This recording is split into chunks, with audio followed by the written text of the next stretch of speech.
നമ്മൾ എഐനോട് ചോദിക്കുന്ന എല്ലാ കാര്യത്തിനും അത് കൃത്യവും വ്യക്തമായിട്ട് ഉത്തരം തന്നോളണമെന്നൊന്നുമില്ല.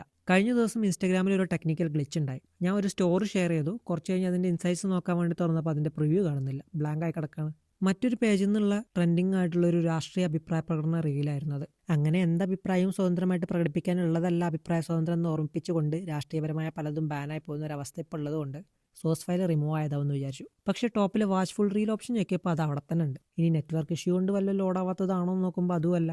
കൂടെ ഉള്ളവരുടെ അക്കൗണ്ടുകളിൽ നിന്ന് കാണുമ്പോഴും ദ ബ്ലാക്ക് ആൻഡ് ബ്ലാങ്ക് അവസ്ഥ.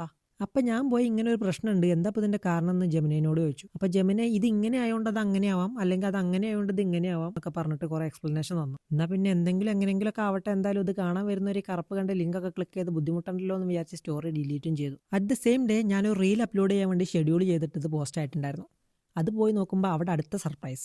ഇൻസ്റ്റഗ്രാം വീഡിയോ മുഴുവൻ അപ്ലോഡ് ചെയ്യാതെ ഒരു സിംഗിൾ ഫ്രെയിം മാത്രം റീലായിട്ട് പോസ്റ്റ് ചെയ്തിരിക്കുന്നു. അവിടെയും പ്രശ്നം, ഇവിടെയും പ്രശ്നം. അപ്പോൾ അത് നിസ്സാരമായൊരു നെറ്റ്വർക്ക് ഇഷ്യൂ ആവാൻ സാധ്യതയില്ല. വീണ്ടും ഞാൻ ജെമിനിൻ്റെ അടുത്ത് പോയി ഇൻസ്റ്റാഗ്രാമിന് സെർവർ ഇഷ്യൂ എന്തെങ്കിലും റിപ്പോർട്ട് ചെയ്തിട്ടുണ്ടോ എന്ന് ചോദിച്ചപ്പോൾ ഉണ്ട്, മെറ്റയുടെ സർവീസസിന് വൈഡ് സ്പ്രെഡ് ആയിട്ടുള്ള ഔട്ടേജ് റിപ്പോർട്ട് ചെയ്തിട്ടുണ്ടെന്ന്. എന്നാൽ പിന്നെ ഇതിനിത് അങ്ങ് ആദ്യം കണ്ടുപിടിച്ച് പറഞ്ഞാൽ പോരെന്നോ. ഞാനിവിടെ അക്കൗണ്ട് ഹാക്കായോ കണ്ടന്റിന് റെസ്ട്രിക്ഷൻ വന്നോ എന്നൊക്കെ ആലോചിച്ച് ടെൻഷൻ അടിച്ചിരിക്കുകയാണ്.